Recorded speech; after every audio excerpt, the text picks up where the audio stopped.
Hello and welcome to another episode of Historic Hindsight. I'm John, that's Tom, and today we're going to an amusement park. That's right, Johnny. You're hitting the nail on the head on this one. We are going to an amusement park. Nailing it. A defunct amusement park called Freedomland. And what better way to celebrate freedom than drinking That sounds fantastic. Anheuser-Busch products? Cheers. Yeah, it's timely. So Freedomland does not exist anymore, I assume, because we're talking about it. We can't actually, or we would have done an on-site, I am right? Yeah, we would have done an on-site. Was around. So when is Freedomland a thing? So, first off, don't confuse. If you're going to go home and you're going to go on the Googles and you're going to hit Freedomland, we're talking about the amusement park, not the Samuel L. Jackson movie. There was a movie also called Freedomland? Samuel L. Jackson movie the called Samuel L. Jackson vehicle? Yep. No, okay. This is essentially what happens when you have which is not about the amusement park? It's completely separate? No connection. Okay. No, just about America, probably? Yep, sure. Because of all the freedom here? Yep. It's essentially what happens, Johnny, in Freedomland is when you get a con man who decides that he wants to build an amusement park. And this is okay. Yeah. You get Freedomland, which is an ultra patriotic attempt to build an amusement park in all places, New York City. Because what screams wonder theme land like New York City, where half the year you can't even have the park because it's like cold and shit. What as far as cons go, creating an amusement park to swindle people out of money seems pretty complicated. Right? I feel like there are easier, better ways of doing this. So, I don't know. I'm going to hold my judgment until the end and see if maybe he was not a con man and really just believed in his idea. He's a legit con man. I think he does believe in this stuff, but he is a legit con man. So, get in our time machines, Johnny. We're going all the way back to 1940 and enter con man Cornelius Vanderbilt Wood Jr. And what a badass name, Cornelius Vanderbilt Wood Jr. He's going to have a dream to make as much money for as little work as possible by the American dream. His charm and wit and just flat out lies. Being white. He's just gonna lie. He starts off his lies by telling everybody he's from Texas, not born in Oklahoma. Does he? Out of does all the he places put on you like Oklahoma? Yes, he has a very cheesy Oklahoma accent. To Texas? Yeah, very cheesy accent that he has to try to convince because Texas is bigger and more free and more American than Oklahoma sure. is, I imagine. He also insists that everybody call him Woody, and that the CV. Call him what? Witty? Woody, because his name is his last name is Wood, so he wants to be called Woody. And he says that his initials, his first two initials, the CV, stand for nothing. They're just. He doesn't have a first or a middle name. It's just actual. CV, actually, his CV parents Wood, put CV on the birth certificate. And you should call him Woody, even though it most definitely stood for Cornelius. So he gave himself a nickname. I don't think you can do that. This is the type of guy we have. Yep. Yeah, you can't give yourself a nickname. People start calling you thing because your name is stupid or whatever, or you did a thing that's cool or great. You called me one or the other. You called me Fox when we were playing poker together in college because I was sly like a fox, and I was not. Mm-hmm. And sly like a fox. Real bad. Could not. And people called me Pocahontas because John Smith Pocahontas and hated elementary middle school because of it. That's fun. Anyway, so he's also going to claim, Johnny, that he's an engineer and has a graduate degree from the University of Oklahoma, which he does not. Not only is there no evidence look it up. That he ever attended the school, there's no evidence that he ever stepped foot in the school. Like, he just flat out that's such a University of Oklahoma. What a great thing and it's about the 1940s, history. So nobody can look it up. Nobody knows. You can't. You just have to take people's word for it. Like, in order for you to prove that you went to he didn't go to the school, somebody's going to have to go to the Oklahoma University and be like, did this guy attend? And then some poor schlub is going to have to go in the records fucking to see if he, and then nobody's going to do that. So nobody bothers checking. They're just like, oh, okay. No. Definitely not you say, like, back in the day, you said something and it was, it was just true. It was like that. There was like a movie about like the invention of lying, and he's like, no, I'm pretty sure I had $800 in my bank account. Oh, Yeah, must that be was our mistake. that was history. Yeah, that was history. Like that was people just like, oh no, this is what it is, and they believed it because you couldn't argue. Like Johnny, you he's can't look it up. actually going to get a job essentially as a rocket scientist at Convair during the 1940s. Okay, all right. No, when you're at a bar telling people some stories about where you graduated from and what you did, fine. When it's a job to be a rocket scientist, maybe they should do a little probing, a little research. Maybe call the college, see how his grades were. Maybe. Johnny, in the early 50s, he's going to get a job as an engineer for Stanford Research Institute. Yeah, that's the Stanford. Nice. Stanford. He's going to get a job there as a research institute. Again, guy who did. We don't even know if he has a high school degree, let alone. An we know he doesn't have a college. white. So an uneducated white man in the 50s getting a job way out of his reach and being given an opportunity. And we're supposed to be surprised about this? Or I guess just not. mad? And while working for the Stanford Research Institute, he's going to meet Walt Disney, of all people, Johnny. The Walt Disney. And the through one? this meeting... The frozen one? Yeah, well, he's not frozen yet. He's still very much alive at this point. So while meeting Walt Disney, he's going to secure a position on the team that's going to pick the location for the future Disneyland. So this is pre-Disney World. This is pre-Disneyland. This is Walt's idea for his first park. Not only after helping decide where the park is going to be, he's going to land a lucrative position as the vice president and general manager of the future Disneyland, which was managed perfectly by his engineering degree, and by perfectly, I mean, look into the opening day of Walt Disney. It did not go so well for Disneyland. Rides weren't ready to be open. Because this guy's the park was kind of shoddily. He's just an idiot who talked his way into a job. My favorite part about his whole like opening day, and this is the guy who's in charge of it. The opening day, they poured they didn't have enough time for the asphalt to like actually set up. So all the women that went in there with their high heels were like literally getting stuck in the asphalt, poking holes at Disneyland. Yeah, so. Just give it another day. Give it another day. Just postpone it a day or so, Just wait. Because now you have to fix all of that. All those little potholes, and then now you got or something.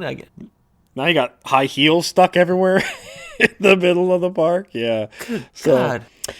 It's not surprising that he only lasts in this position once Disneyland is open for a year before he is no longer in that position. Now, he'll tell you... What's insane is he lasted a year. He'll tell you... That's insane.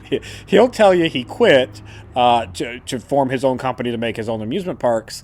And he said, it's just shocking. All of a sudden, we went from Walt Disney being like a father to me to Walt Disney being like a stepfather to me and ousting me out of the family. Being like a father who's very disappointed in his son because he's a colossal failure and kind of an idiot and maybe a liar. And that doesn't vibe with Walt Disney's pure angelic vibe that he has.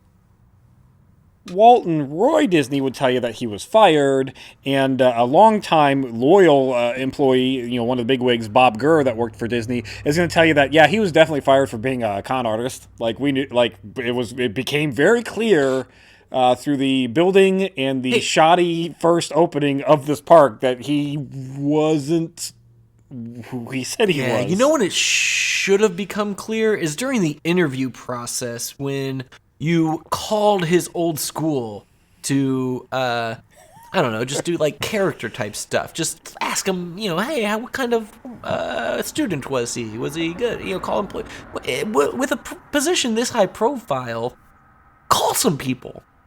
Or a telegraph. What are we doing at this time? Radio? What are they doing? Write a letter. No, it would be phone. It's 1950. We got phones. Yeah, we got phones. Plug it in. We didn't have those fancy fax machines at this point. Yeah, we'd have fax machines. Yeah, switchboard that shit. Like, come on, figure it out. This is the age of the Enlightenment. Yeah, maybe have the college fax over his his diploma, the transcript, or ask him for his diploma. Every job I had that was in the professional world where they wanted me to have a diploma, like I had to show them a diploma. So. Oh really? It would have at least made him take a diploma. I interned for the place I worked for in corporate America. So they already knew. That doesn't. My interview was a sham. I was just white guy privilege, like got the job type deal. A little bit of that. Well, good old Cornelius, Johnny, he's going to create the Macro Engineering Incorporated to build amusement parks where he advertises himself, and I quote here, as a master planner of Disneyland, which, to be fair, he kind of was.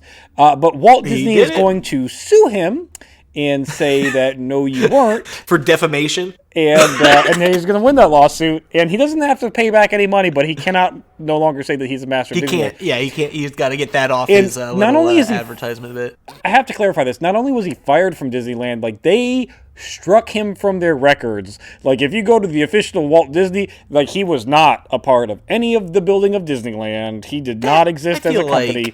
But the problem with that is there's plenty of, like, opening day videos of him, like, with Walt Disney, like, look at our park that we built. So yeah, sorry, you can't really Walt erase. Disney, you're about 15 years too late in just being able to completely erase the existence of a human being. Like, by this time, we've got some ways of tracking stuff down. Not great, but fine.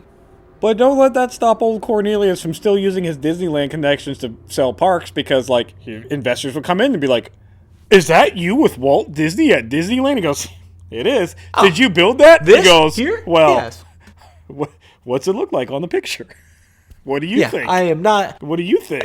I am tied by the hands of the law and not allowed to say yes to that question, but it's not no. So I'll leave you with that. So the first park that he gets to build after Disneyland is a park called Magic Mountain in Golden, Colorado in 1957, and it will be closed in 1959 due to financial issues. 2 years that park. 2 years? Like, businesses need time to start making money, but apparently not theme parks. And not theme parks. Good God, the expense of a theme park has to just be outrageous. Like, I'm just it is, and that's plopping it down, putting a theme park. That's insane. Yeah. And so you got to give it some time. But I guess if, like, you're just not getting anybody, it is also insane that, like, these are getting built in, like, this was built like in a year, and then he moves on to his next project. Maybe that's why it shut down. Maybe he moves on to his next project, which is Pleasure Island in Wakefield, Mississippi, in 1959. Now, this park would actually it would actually stay open for 10 years, but also shutter its doors due to financial issues. Which, now, he's not probably just parks. People being confused by the name. He's designing and he's building it, and he's like, there you go. And so, like, at the end of the day, like, you can't really necessarily blame him. But he's being an architect. If you're now the third company to come to him wanting to build an amusement park, and you see that the previous two that he built failed. Well, that alone is just the cockiness of the people going in. And they're like, well, obviously it failed because those guys are idiots, and I know what I'm doing, so it's not going to fail. When really maybe it's a poorly designed, poorly thought out theme park that doesn't offer anything that people want. Yeah, but maybe not. Yeah. Maybe, well, Johnny, maybe he does do a good job, and they are just failed businessmen. But a theme park should be easy to run, Tommy. It's happiness. It's literally just a happiness park. It's like happiness, happiness and joy. But Johnny, his whole goal here, he wanted to design his own park. He had an idea for a park. He wasn't. He wasn't. The other two were building somebody. He's designing just somebody else's ideas. He's got his own idea, Johnny, and his own idea is Freedomland, Johnny, a park that would be shaped like the United States map.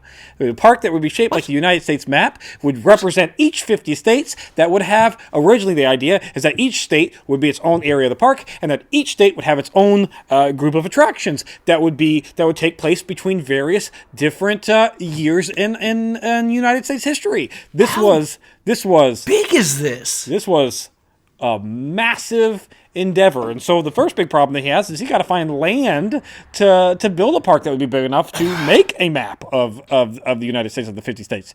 So with room for attractions for each state, presumably like Indiana's going to have less of an attraction than New York because more shit happened in New York.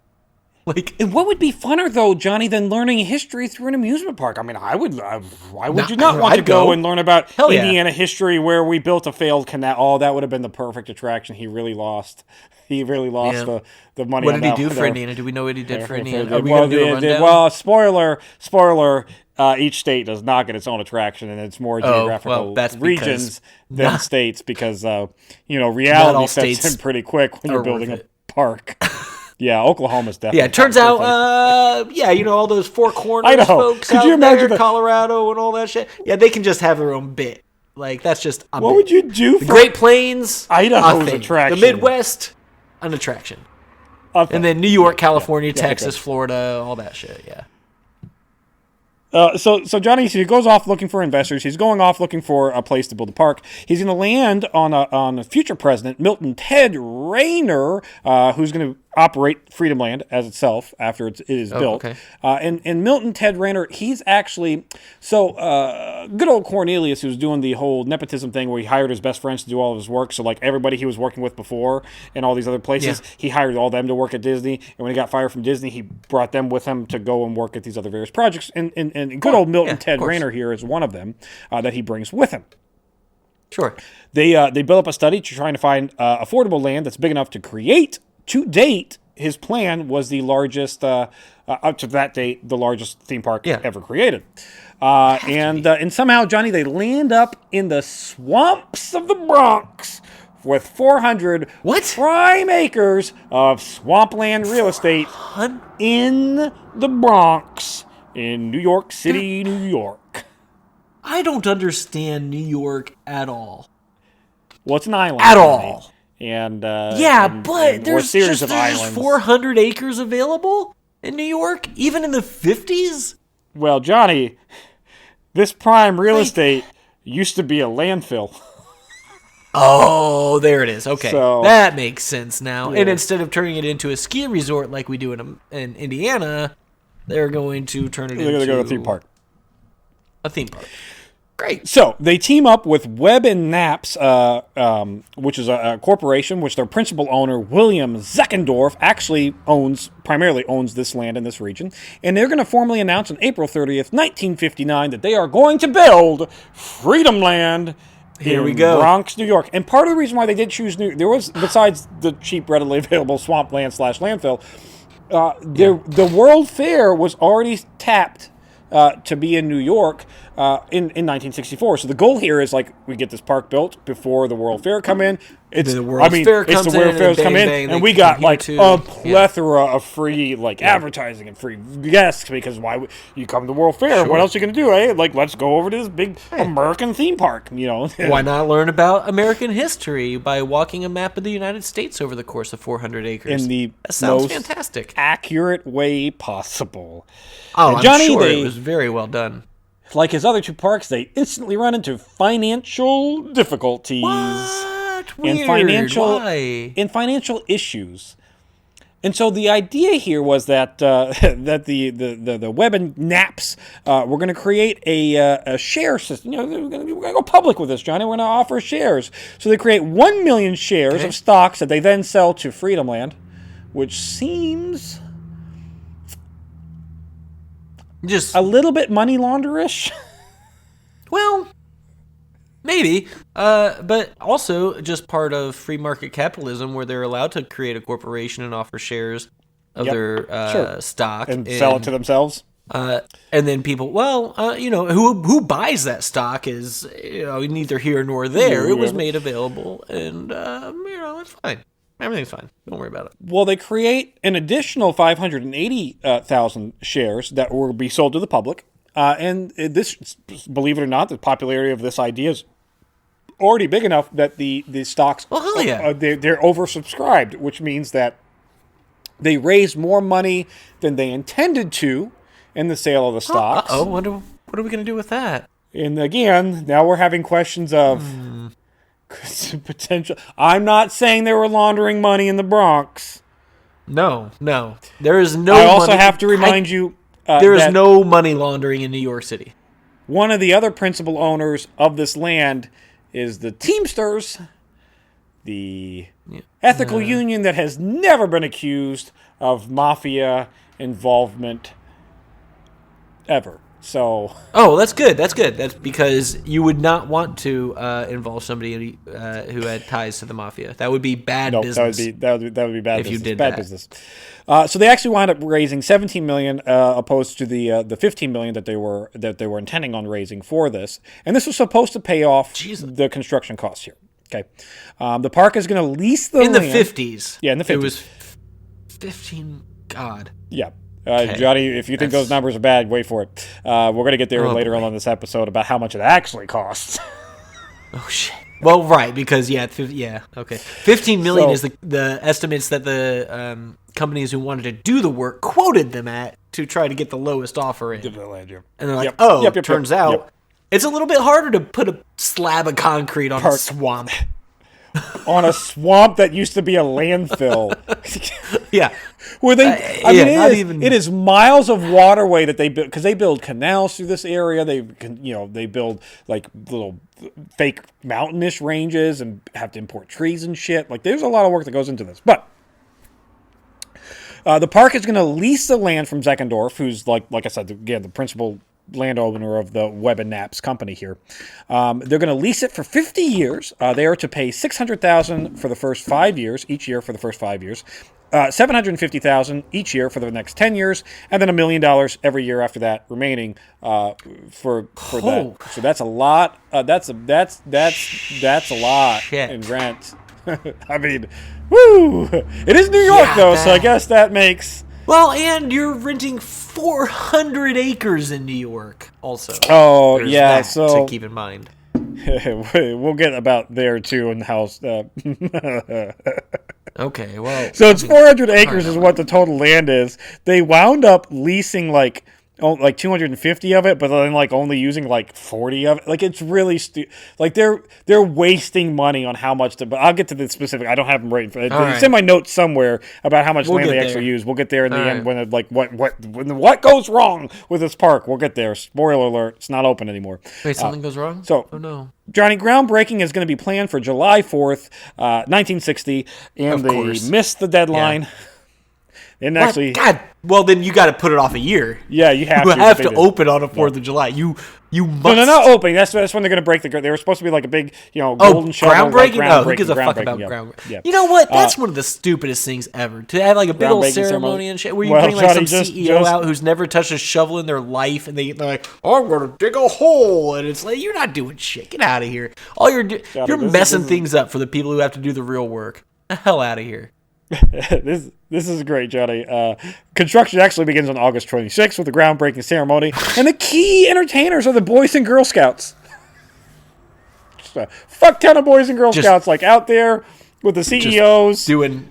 Yeah. I'm sorry. What is the entertainment that the Boy and Girl Scouts provide? Are they line run, Johnny? I don't know. They're just singing. Are they starting fires? And sure. Like, why not? Doing like medicinal herbs, like sure, yep, sure. There are also 50 bulldozers, Johnny, one for each state represented. 50 ceremonial bulldozers, which apparently not a waste of money, because they run into a big problem, which is New York City gets really fucking cold in the winter, and construction pretty much halts.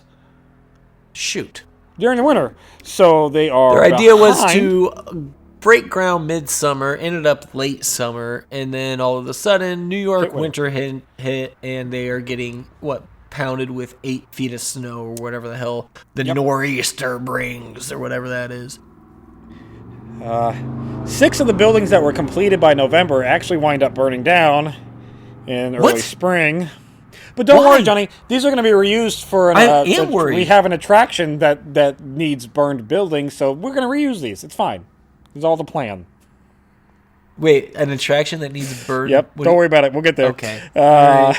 It's going to miss its June 1st deadline to open, which this is how fast this park was built. Okay. Ground was broke on August 26th. Yep. And June 1st is the deadline to open. August to June, July. Nope, August. Oh, sorry. September, I think I said October, 16, November, 59. December, January, August February. August 59 is when the ground was broke. It was supposed to be opening in June 1st, 1960. So 10 months they're going to build a whole ass theme park. Yeah, that's the Well, fucking you know map what? of the United The States. state fair folks do it in like a week, so you know. So they decided to delay it until July 1st, but the excitement and the demand for the park to open bumps that July 1st date back to June 18th. So the park officially opens. Nothing ever goes wrong. Like the media days when on you open early. The media days on June 18th. The open for public day is June 19th. Johnny, now I have to talk about the attractions before we start talking about what happens on opening day. What is this park? Why would I go there? I'm going to give you a little rundown. Now, this isn't all the attractions. There's a lot of attractions. A lot of them are like restaurants and that kind of thing. But there's a ton of attractions. Wish it was still open. But I'm going to give you a quick rundown of each general how you walk through the park, each general thing that you're going to come across in the park, some of the rides that are available in the park, and rides too. And keep in mind, there's actually an overhead tram thing that goes around that can take you around the place like a little train thing. Peekaboo at the. And to be fair, I make fun of this park, but at this park sounds dope. The time there are some really innovative, it was really well received initially, so that's not a bad thing. And there, like trams and overhead cart thingies, like all of the stuff that you see in a modern theme park.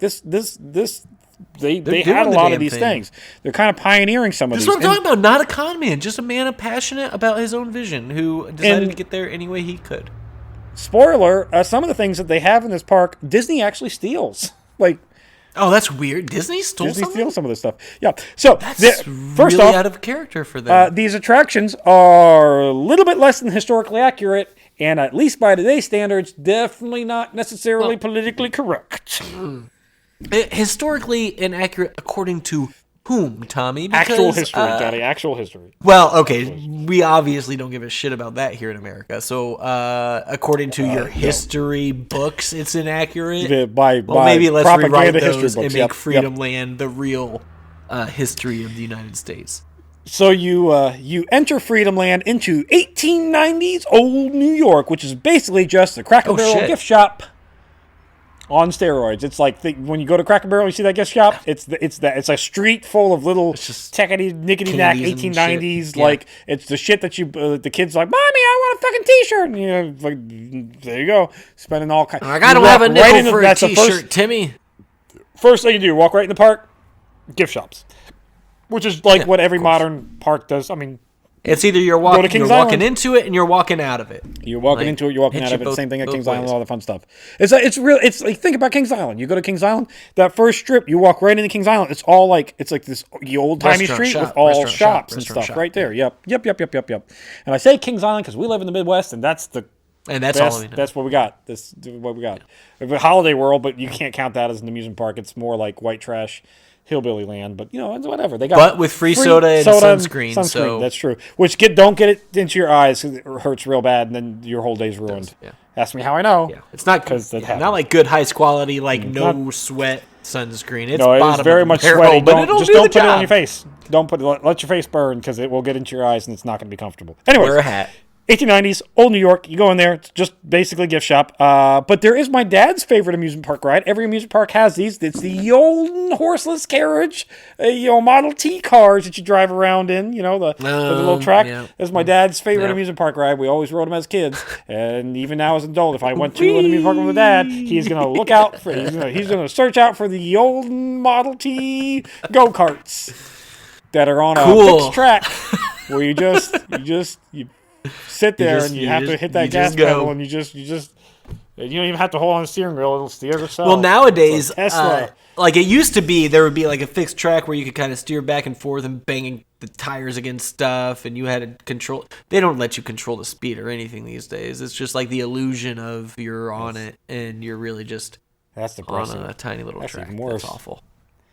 That is even worse. But that's my dad's old. Yeah, I'm guessing somebody needs to hop the track and take off. I don't know. Johnny, after you leave old New York, you go into old Chicago. 1871 is the year here in which, you guessed it, it's going to center around the Great Chicago Fire of 1871. Burned out buildings being reused. The principal theme, the principal attraction here, Johnny. The principal attraction here, Johnny, is you get to put out the fire. There are buildings that periodically combust into flame, and the little kiddies get to have I'm not shitting you, a little hand pump, and they all like, yay, we're putting out the fire, which occasionally fake fire. Occasionally, like kind of went oopsie and went out the control fire. Yeah. Oops. And then actual flames. Yeah, like it didn't always go out the way it was supposed to. So yeah, this is actual fire. This is like legit. Like they're using like propane gas and then you go in there and and sometimes it kept going a little bit too long. That's all right. Yeah, that's okay.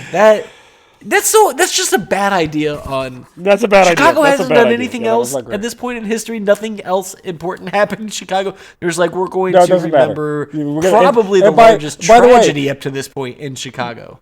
This is a theme. It's not so much history of these areas as much as what was the shittiest thing that happened. And we're gonna that's gonna be the ride. That's gonna be the thing. That's gonna be the thing. It's a theme. Cool. It's a continual. All right, so we've gone through the gift shops. We put out some fires. Straight under the fire. Thank goodness, saved Chicago, because that could have been a disaster.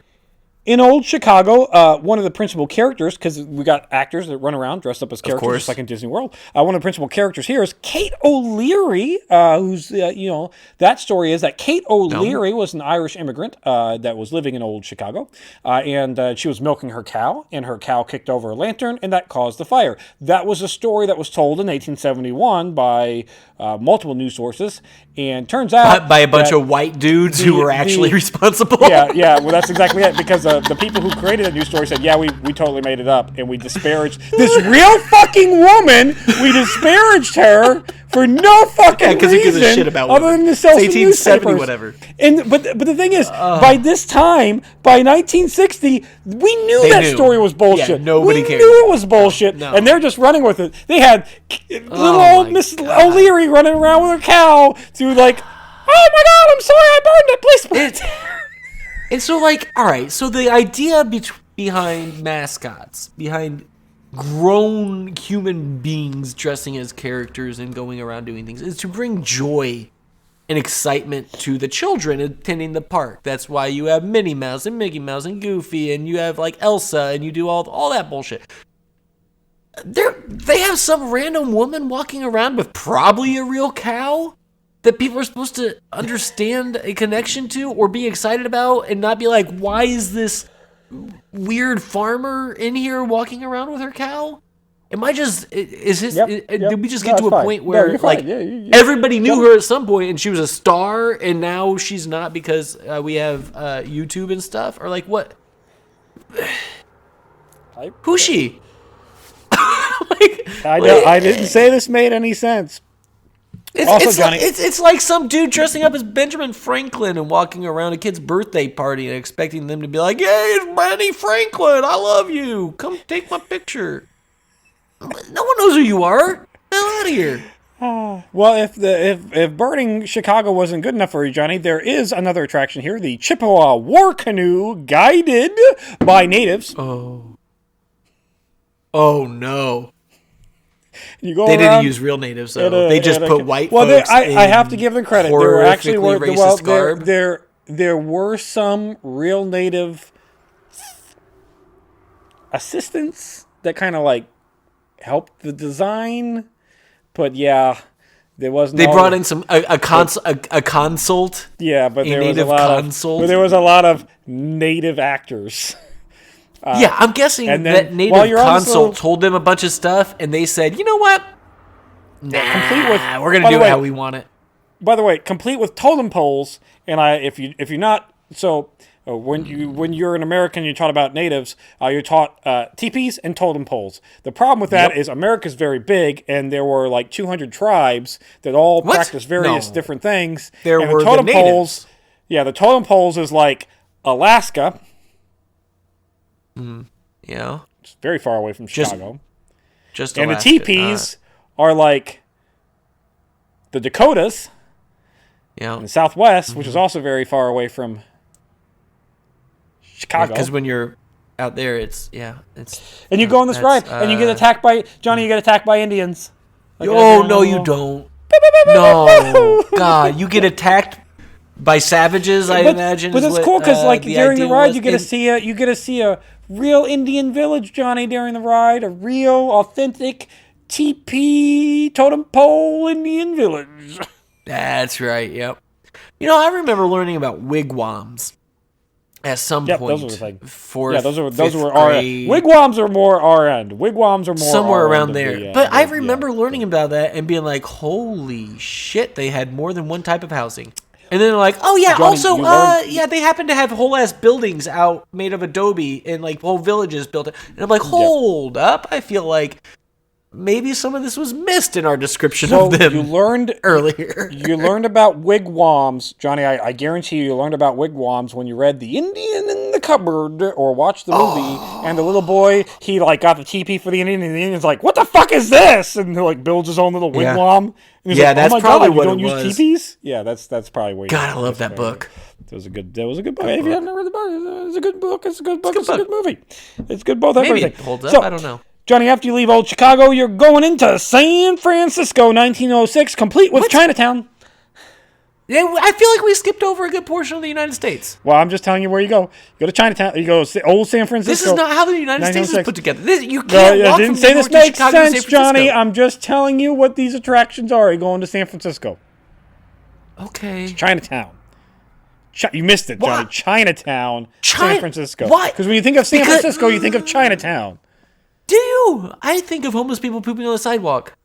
And if one racist Indian canoe trip wasn't bad enough for you, there is the knockoff Disneyland Jungle Cruise, which is called the Northwest Fur Trapper, where you guessed it, there are Indians and fur trappers. Yeah, or seems like we're repeating ideas. Do they just throw it now? Do they give the people in the canoes firearms to shoot at? That's crazy. Missed opportunity there. Missed opportunity. You're right. Little paintball guns or little dart guns or something. Yeah, it's something. That would have been good. That would have been a good. That would have been a good. Yeah. See, now you need it. Now you need to go to old Cornelius, and you can build a theme park. The principal ride there at San Francisco, Johnny. Can you guess? What might be a big booming ride at San Francisco? The street tram. Like there'd be some sort of tram or some type of a zigzag maybe because of the street. Johnny, what's the theme? Natural disaster. Go with natural disaster, Johnny, because that's our theme. So we have an earthquake simulator. Yeah, earthquake. Yeah, it's a darkened ride. You go into a think of a fun house, and it just shakes the fuck out of you. I guess that's the whole ride. Dark ride. You go around, you just get shook the fuck. Oh, so many people died in things Johnny, like this. This is crazy. After you leave San Francisco, you go into the Old Southwest, 1890. What? Again, not making a lot of geographical. It's a big circle. All we're going up and around. That's what we're doing, up and around. Okay. We go Old Southwest, 1890. Again, more Indians, Johnny, complete with live gunfight street show where you get the real street performers that come out in the Wild West. Shoot out the high noon, OK Corral. Yeah, you got that. That's going on. After you leave that's about it for Old Southwest. There's not a lot. It's just pretty much. We got some saloons out here. Repeat. It's more repeat. Yeah, that's actually there's a saloon restaurant that you can go to. That's of course. After you leave there, Johnny, you go to the ever family friendly New Orleans Mardi Gras. Because what's family fun like seeing boobies and beads? It's not, but it's actually family friendly. There's no boobies and beads. It's very misleading. Of course not. This is false advertising. If you say... Because kids are going to go to Mardi Gras at Freedomland, and then they're going to go, I want to go to the real Mardi Gras. And then they're going to get their eyes awoken when they go to the real Mardi Gras filled with beer, piss, and boobs. If you make a list of family-friendly holiday celebrations, Mardi Gras is at the bottom of that list. It is. Right above sacrificing children to whatever... God that requires that Abraham, whatever. I don't know. Sure, doesn't matter. Johnny, one of the principal rides here in Nolans is the Buccaneer Pirate-themed boat ride, which is later going to inspire Disney's Pirates of the Caribbean, so we're This is one of the pirate things themed boat Disney's gonna ride. start to steal. That's Pirate themed boat ride. we've made pirates such cartoon characters by now that you can't. Who are you offending, really? Here, this is fine. Nobody. That's fine. It's I'm not. just There's nobody gives them a Just bad boat ride. That's fine.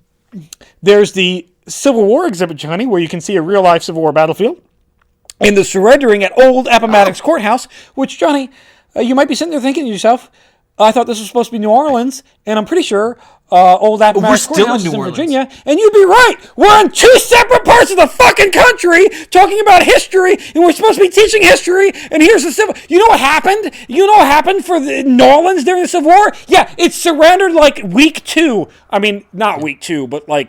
It was like early on. And then that was it. They were like, New Orleans was out of the war. Louisiana was out of the war. I do have a spoiler alert. Beginning. So I had no thoughts when you told me that they did the surrender thing in New Orleans. I didn't think about it. But they did not surrender New Orleans. They didn't surrender New Orleans. That was Appomattox. They missed a great opportunity, Johnny. They missed a great opportunity. You could have a Civil War exhibit in New Orleans. You could have General Butler stealing all the gold and arresting women for being hookers because they said they didn't like his tie. Closer. You could have had Butler running around trying to arrest women. That's the thing. That's your kick. That's right there. It's you have actors going around and arresting women and putting them in stocks or whatever, and like just park goers, and so they have to like not look like hookers. Oh shit! While they're walking through that area. They could have done that. So pause real quick. Hold up. We're gonna rewind back to the old plains. There was more stuff going on at the old plains. You could ride a horse. You could ride on a real life covered wagon carriage thing. You could ride around the park in that. Cool. There was a fort. There was like a fake fort that they built, like an old Indian fort, and you could go tour around and that. And they also had a shooting gallery. Could you go and like sneeze and cough on everything and then give them diseases? Yeah, just everybody dies. That's fantastic. But the most important thing in the big attraction there at the Great Plains was that you could write a letter and give it to the Pony Express, who then some poor kid who works there is going to have to take that letter and deliver it to you at another part of the park later in the day. What a fucking stupid idea was that shit? Pony Express. That idea still going, Tommy? Huh? That idea still exists. It's the person who walks into a park, takes your picture, hands you a little slip of paper and says, go fucking get it over there if you want it, and pay $15 for a bad photo of you and your family because your kid didn't want to stand there and cooperate. Because they just got to the park or zoo or whatever, and they're like, I want to go see shit. I don't want to stand here for some weirdo with a camera.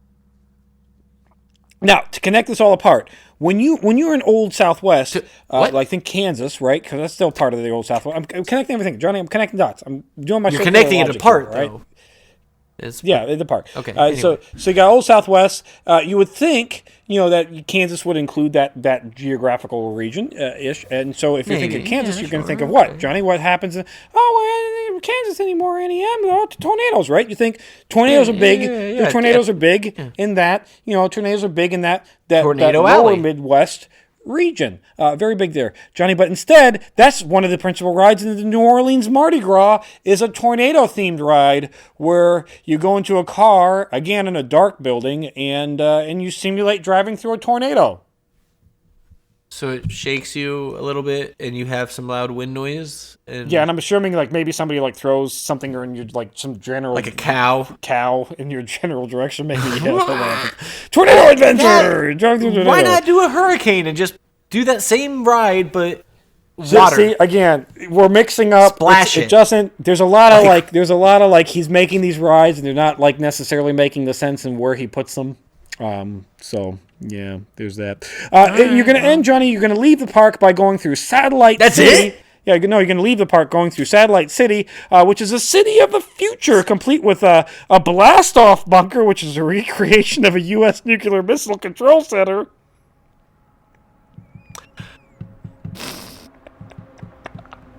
Okay. All right. To be honest, that would probably be my favorite exhibit. That would be my favorite exhibit. Just going in there and pretending we're going to end the war. Hit this button. most realistic, really. I mean, it's you also it's like this thing of space. They've got a space. They've got a Barnif space rover, which is a simulation of a space journey. Which basically you go into like this 3D panorama thing, and you just see like images of space. Like it's just black with some lights and some stars and some shit. Yeah, they just put you in a dark room and stab some holes in the cardboard outside of you, and they're like, "It's space." So with all these thrilling rides, you might be sitting there thinking, "Well, I want to go to Freedomland. Why did this this fail?" Well, sorry, you did not sell me on Freedomland. Freedomland sounds like it sucks. Holy cow! They did 5 states. Yeah. They did 10% of what they promised. Did they do 5? New York, Chicago, San Francisco, a tornado in New Orleans, Louisiana, and some generic like Southwest. Nothing. Yeah, 5-ish. Yeah. Good God, that's nothing. That's 5-ish.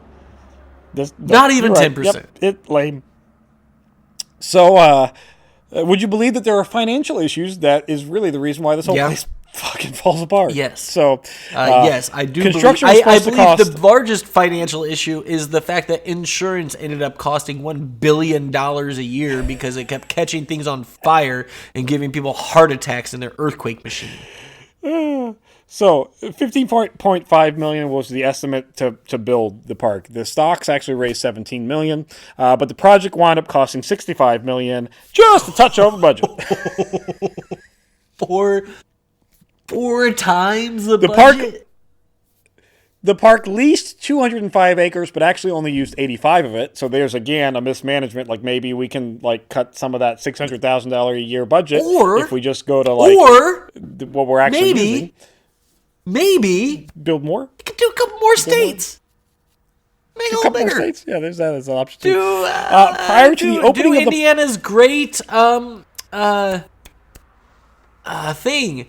That canals. Has. We got canals. We got to do a canal ride. No, we didn't. We dyed the canal green. It never was in use. It's not race cars. No, it got finished. It got finished and was used for like half a day before they're like trains are a thing. Yeah, well, you could do like an Indy 500 ride. Yeah, that would be. Yeah, and that was a thing. Prior to the opening of the park, Johnny, they're going to launch a very aggressive ad campaign that was supposed to target 10 million people living within the 50 miles of the park. Ad flyers were actually found up to like 150 miles of the park, so oopsie, went a bit farther than we intended to. Well, at this time, though, it was super easy to travel 150 miles. Like, it was super easy. Everybody just hopped in their family car and drove on down there, right? Because that was a thing that cars could handle easily and well. The park was built so that it could have a daily capacity of 100,000 visitors with 32,000 at one time. Okay. That was what the park was supposed to be able to do. Okay. They only had parking for 12,000 cars, though. What? It seems like... Now, granted, you're thinking, okay, all right, well, 32,000, 12,000 everybody's parking spots. You're going to come in a family, so it's going to come in 4, so that should be plenty of parking, right? Except for the fact that... That's not how it's not actually how it works in a lot of these scenarios. And just because it can hold 32,000... Especially when you're doing a theme park based around American history. Yeah, and just because it can hold 32,000 at one time doesn't mean that like the cars leave and come in at a convenient intervals. Yeah. It doesn't work out that way.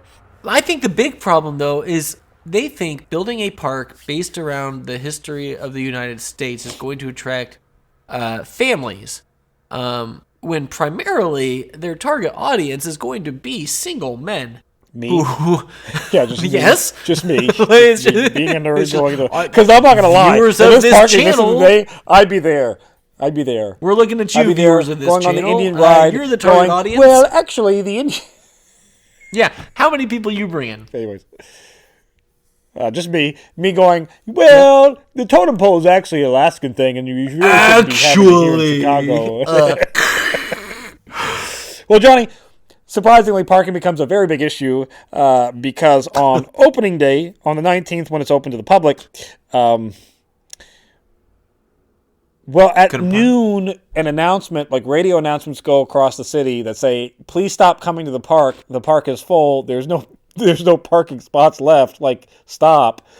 people were parking like 3 miles away from the park on the street and like trying to walk in. By 2:00, they stopped sales of tickets coming into the park because they were fucking overwhelmed. We're overwhelmed at this point. On opening day, over fire code capacity, whatever. Johnny, opening day, none of the water fountains were working. None of them. Like did somebody just not turn on the valve to a quarter of the attractions? A quarter of the attractions that were announced weren't working. So they had attraction? They had attraction. The bathrooms were, let's say, overcrowded because there weren't enough of them. So imagine that's going to smell. Yeah, the plumbing is going to get, that's fun. And B, the asphalt was also not set. Right, but you mentioned with the heel, we repeated that mistake from Disneyland. Same issue. Wait, hold on. I forgot that was at Disneyland. They did that again? How do you do that again? How are you able to build the rest of the park without the concrete being set? The asphalt. Yeah, it's a good question, Johnny. I can't. Did they build everything and then it's just is it the walkway? Walkways? It's the walkways. It's all the walkways. Yeah, they get done last. Save that for last. It's fine. Don't worry about it. At the end of the first day, save it for a week before. The end of the first day, the park did have 61,500 guests, which is actually a third, like 40,000 less than what they announced that they said that we could have 100,000 max for the day, and they turned people away because it was too crowded, not enough parking, and they only managed to get 61,000 in the door. Oops. Could you imagine being a subsect of that 61,000 people and being divided amongst all the different attractions, including, I'm going to include the restaurants, I'm going to include the gift shops, everything else.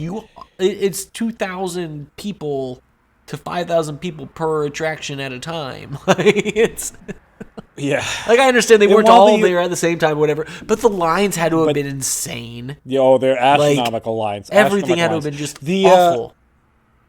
Now, granted, if this park was built 10 years earlier, there were some people that really loved it. There were people that said it was better. I'm sure. I'm sure. It sounded like it did. I mean, it was a fine park. Yeah, it was a fine park. Not what's promised, but it's fine. The biggest problem with the park is that it's not 1950. We're in 1960, and roller coasters are a thing now. And this park has absolutely zero thrill rides. It is a park filled entirely with like bumper cars and riding a horse around. It sounds like a shooting gallery and it's just permanent state fair.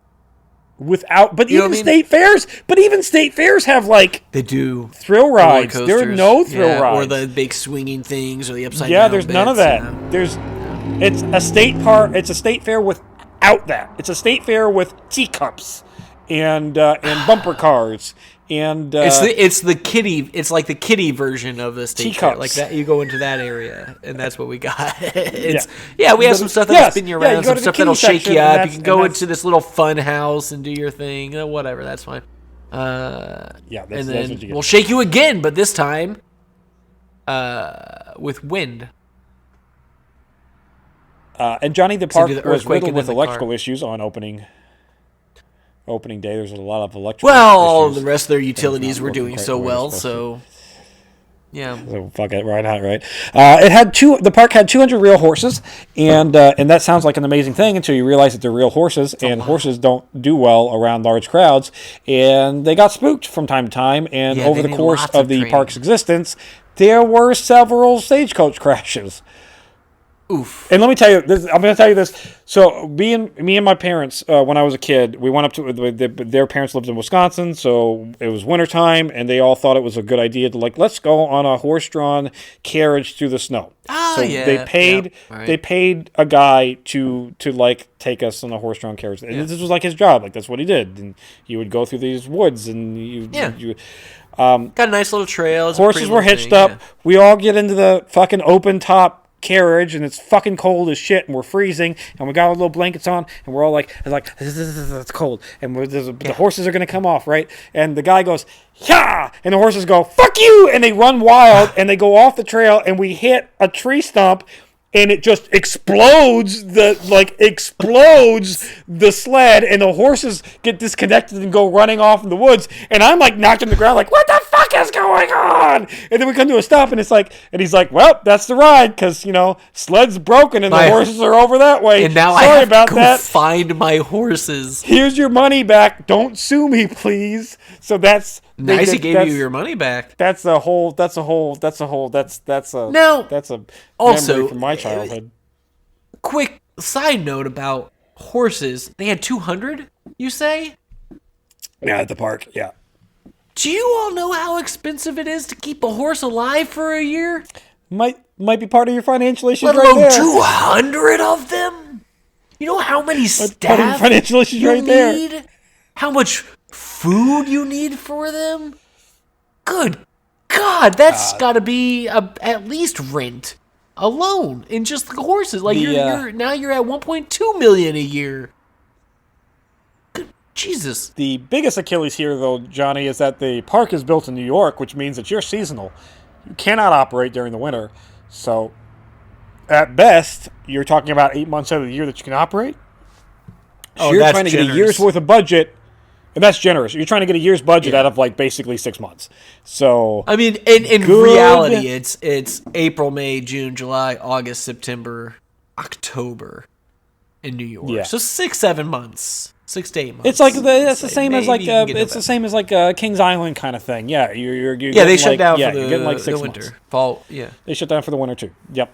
That's what you get. Jesus. The park is going to respond to this issue of limited money coming in, limited time to make the money by trying to build more attractions, including like a Hollywood land where, again, I mean, how do you miss that initially? But now you're having to have more. Now you're having to have more more paid people. It's Hollywood, so you got to have people running around pretending to be Hollywood stars and stuff. So that's also more expensive. By the end of the 1961 season, so the second season it's operating, the park is hemorrhaging money and is $8 million in the hole, which is going to wind up making Freedomland sell more and more of its stock to Zeckendorf, who's basically the landowner, to cover the rent. So instead of paying rent, they're like, hey, can we just give you stock instead? And we'll just give you this worthless stock. And he's like, sure, fine, whatever. Not worthless yet. I'll own the whole park now. Who cares? The hope is that if they can stay afloat until the World Fair, the World Fair is going to save them. In 1964, the World Fair comes, and it turns out that people were not interested in Freedomland because it's the fucking World Fair, and it has they had a gigantic fun which, World by the way, Fair, the World Fair itself wound up losing a shit ton of money for New York. So, what? As a city, it lost money.